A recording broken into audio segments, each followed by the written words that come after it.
Hi, I'm Professor Patty Bell Hastings, and this is a mini workshop on ideation, phase 3 of the design thinking process. If we're looking at design thinking in a linear form, ideation falls right in the middle. It is central to solving our wicked problems. For people who have not pursued creative degrees such as art and design of some kind, this process can feel a bit alien or uncomfortable. Creative thinking is a learnable skill. It's something that we did naturally and constantly as children, and we can reconnect with those parts of us that are curious and creative easily. The way I'm presenting these ideation methods is as standalone exercises to develop creativity in teams or as part of the entire design thinking process. What I want to say is that in many circumstances, it's just not realistic to invest the time, the space, and the energy to the entire design thinking process.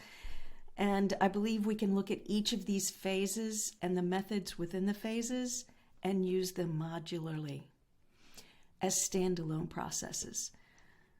That could be a whole workshop in itself. I have facilitated hundreds of creative sessions for thousands of people, and it's been my experience that getting people to relax and open up to mistakes, failures, creative thinking, and to take creative risks is the hardest part of the process. Any quick search on the internet will result in about the same dozen or so ideation exercises used by companies all over the world. You'll find brainstorming, mind mapping, storyboard, brainwriting, crazy eights. There's a whole list that you see over and over again as you do research. There are fabulous instructions out there on how to facilitate and do these exercises, and that's not what I'm going to present to you today. You can easily find that information on your own. What I am going to do is share with you the tools and techniques that inject creative thinking as a habit or a practice that can be introduced in any meeting, any workshop that you host. A lot of people have the expectation that the solution to a problem is going to come out of a single ideation session, and that's not really possible unless a great deal of groundwork has already been laid. We have to create the time and space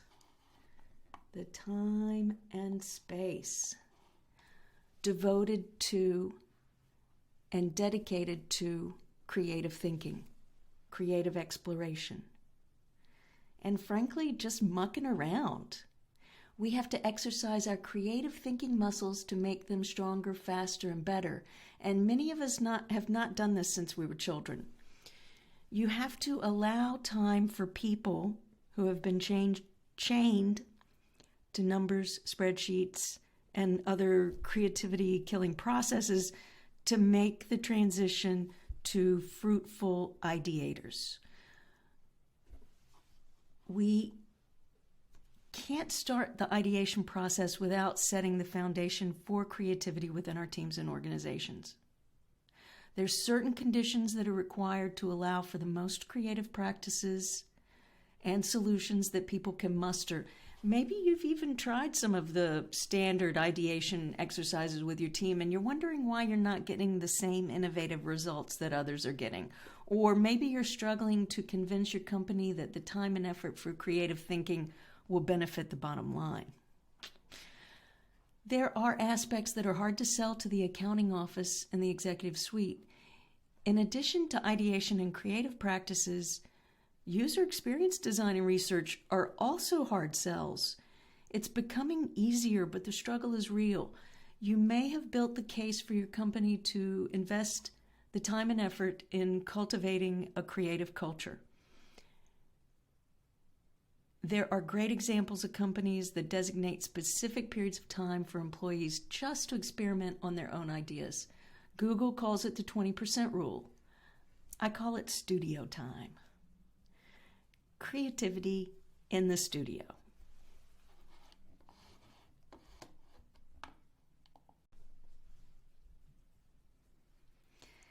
If you've done any research into ideation methods, you will come across a few of the same 4 do's and don'ts in the instructions for pursuing brainstorming or ideation, like there are no bad ideas or generate quantity.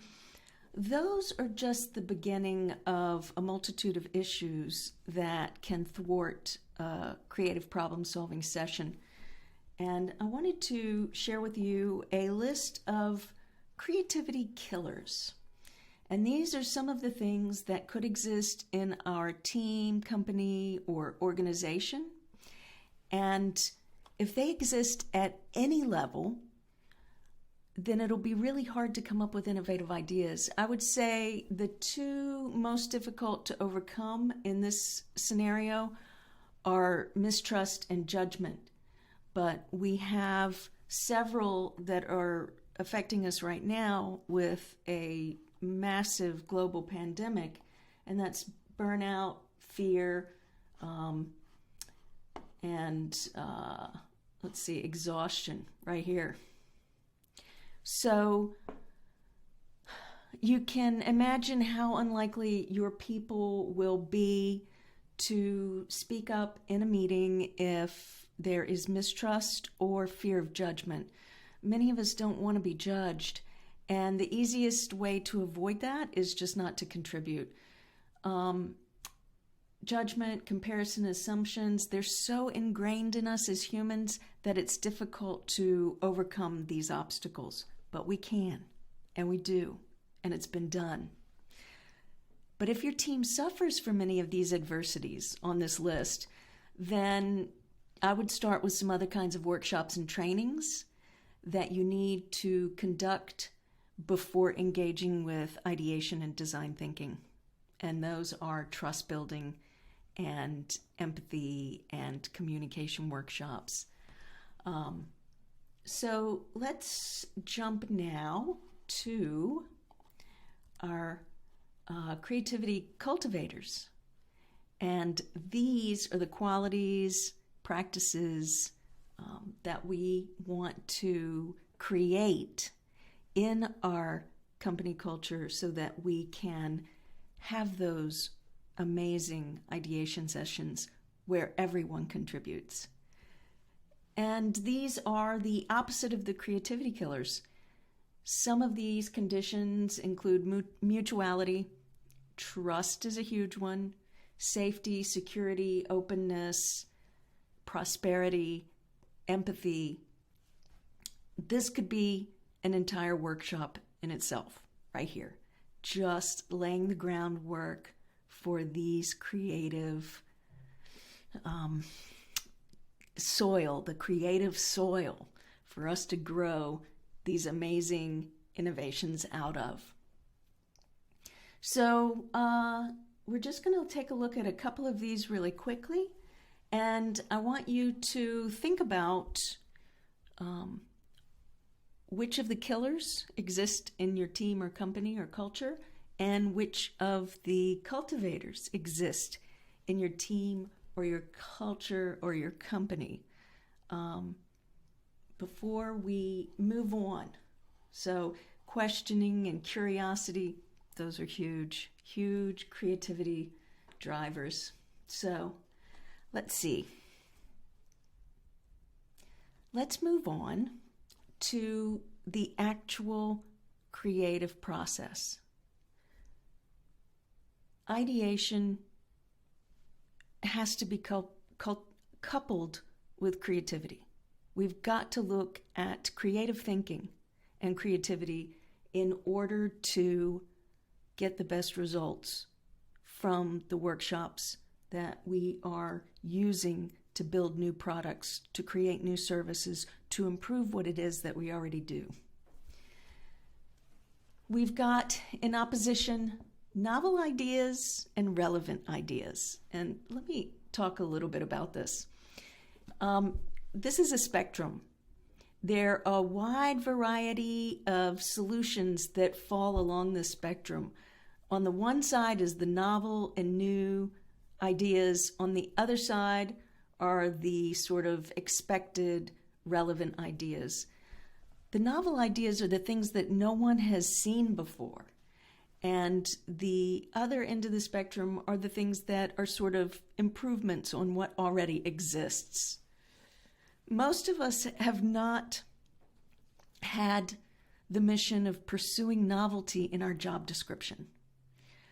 And many of us did not go to school or training to create novelty, unless, of course, we went to design school or art school or, some creative degree program. But rather, we went through degree programs and trainings where the answers were fixed for the most part, and there were specific solutions for every test. The great news is that creativity and novelty can be strengthened like a muscle, and it just takes practice. If we have people on our team that have not been trained in the creative processes and have not had regular creative practices, then they're going to need some time and training to develop these. It will be worth it, I promise. So let's look at the novelty and relevance spectrum for a moment. And I'm just going to point out that this side of the spectrum is the novel, the things that we've never seen before that disrupt the industry that we work in. And over here are the relevant ideas. This is the first things that come to mind in an ideation session, right? Or the same things that other people think of, right? What we expect, the expected. So when we are working in our ideation sessions, we need to shoot for novelty. We know how to do relevance really well, most of us, but we haven't really been pursuing the novelty. So if we aim over to the novel side, then we're likely to fall somewhere in the middle here, which I call the sweet spot. The sweet spot between novelty and relevance. So, just a couple of tips before we get into the actual exercises. The ones that we're going to be working, or the ones that we're going to be looking at, are designed to strengthen our ability to generate novel ideas in quantity and diversity. But before we begin, a little note about facilitation and facilitators. An external facilitator can make a huge difference to the results of a workshop or meeting. The skilled neutral party that is used to orchestrating a wide variety of personalities and people will really elevate the results of your workshop. If you're not in a position to hire an external facilitator, then training someone on the team, investing in their education as a facilitator so that they can learn these methods, they can learn the neutrality, will make a huge difference.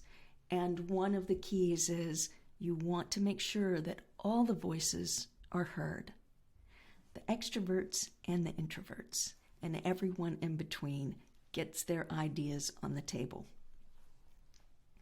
So right now, I want you to identify a problem worth solving. Think of something that you're grappling with in a project or at work that is a problem worth solving. And I want you to either write it down or hold it in your mind as we go through these exercises. My first suggestion is to lead with levity. I call this laughter leadership. I always start with levity, no matter how wicked the problem is. And laughter truly is the best medicine. It's well known that laughter and humor open our minds, create somatic experiences, including some of the chemicals that our body really loves, opens our minds, and brings us joy and helps us to be more creative. One of my favorite exercises to get a team or group warmed up is to conduct a meeting in gibberish. That's a made-up language. Call it something relevant, like board of directors, executive committee, faculty meeting, some, regular meeting that happens with the people involved. You get the idea. Then everyone acts as if they're conducting the business of the meeting in a made-up language, gibberish. If it's in person or on Zoom, all the talk is in gibberish, the chat is in gibberish, direct messages are in gibberish. You want to encourage emotion, emoting, and laughter, of course. Eye contact is wonderful for generating laughter and connection. You want to do this for 5 to 10 minutes max. And then once you complete the exercise, have people report out what they sense and what they feel from the experience. Bladen Gorfbot, Ziggledy was it, Gorn den Blorfing, Bladadi Gadadat, Walidi Badir, and Bloody Dada, Pufendorf. Very silly, I know. But you get the idea. The second exercise that I want to share with you is a vision collage. And this theme, in the case of this workshop right now, we're thinking about our problem we're solving, right? And everyone on the team or in the group gets notice about a week in advance that they need to select an image that represents the problem.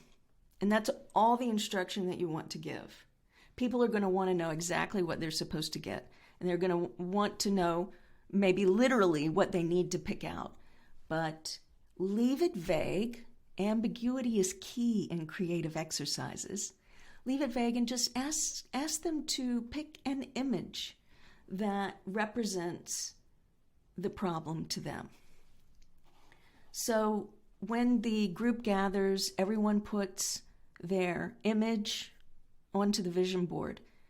If you are meeting virtually, this can be in Miro, Mural. You could do a Pinterest board. And then each person that has contributed an image talks about that image and the meaning of it and its relationship to the problem. And this one image that you're looking at here, this was actually leadership training for a leadership team at a famous pharmaceutical company that was actually ideating around global pandemic. So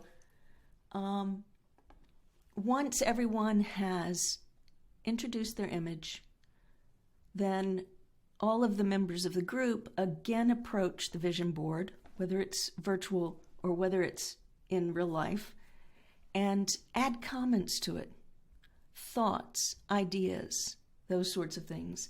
And then you give it time for people to read and contribute and kind of mull over these visions. Then the facilitator leads an open discussion around these images and this vision and what it means to the problem worth solving.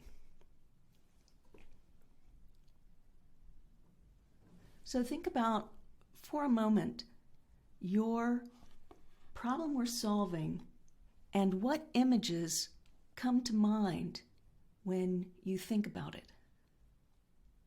Just jot down a couple of notes.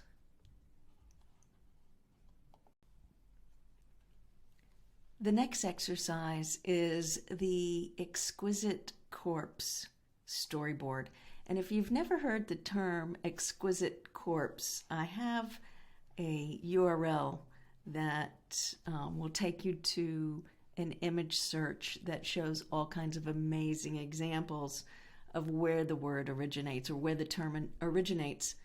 But basically for this exercise, each person in the workshop, meeting, training, group, ideation session draws a frame representing one piece of the story of the problem worth solving. So think now of the story of the problem worth solving. Each person draws a frame that comes to them. There's no talk. There's no discussion of what those frames would be. Everyone draws their own frame. And then they come together and tell the story through each of the frames. You can add frames, you can remove frames, you can rearrange them, but to approach the problem worth solving from a different direction, drawing a little picture and getting in at the story in a different way. Number 4, and this is one of my favorites, and I use these kinds of exercises in my workshops all of the time. I call it acting out. In the US, that means misbehaving, but it's basically role-playing and acting. And you can incorporate improv games, and you can act all around this problem worth solving. I really see role-playing as a superpower, and it has unlimited forms it can take. It also takes people way out of their comfort zone, so making a safe and secure environment so people can engage, become engaged, and feel comfortable doing things that they might not ordinarily do. That's critical to this exercise. So in the improv process, you can play the customer, the CEO, the product. One of the ways that I incorporate it is I actually team it with empathy mapping, and I have 2 people or multiple people role play the different parts like customer and tech support, or any team member and the product itself. Maybe the product is even an actor and plays itself. There's all kinds of ways that you can go at this, and it really gets the creativity and the energy going. So I highly recommend acting out.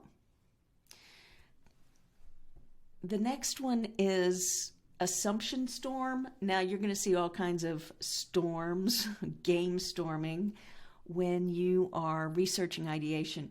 In this case, in the assumption storm that I facilitate, it's early in the process, in the ideation process, and it's just to get everything out on the table. All the assumptions that we have about the clients, the customers, the product, anything that we can possibly think of.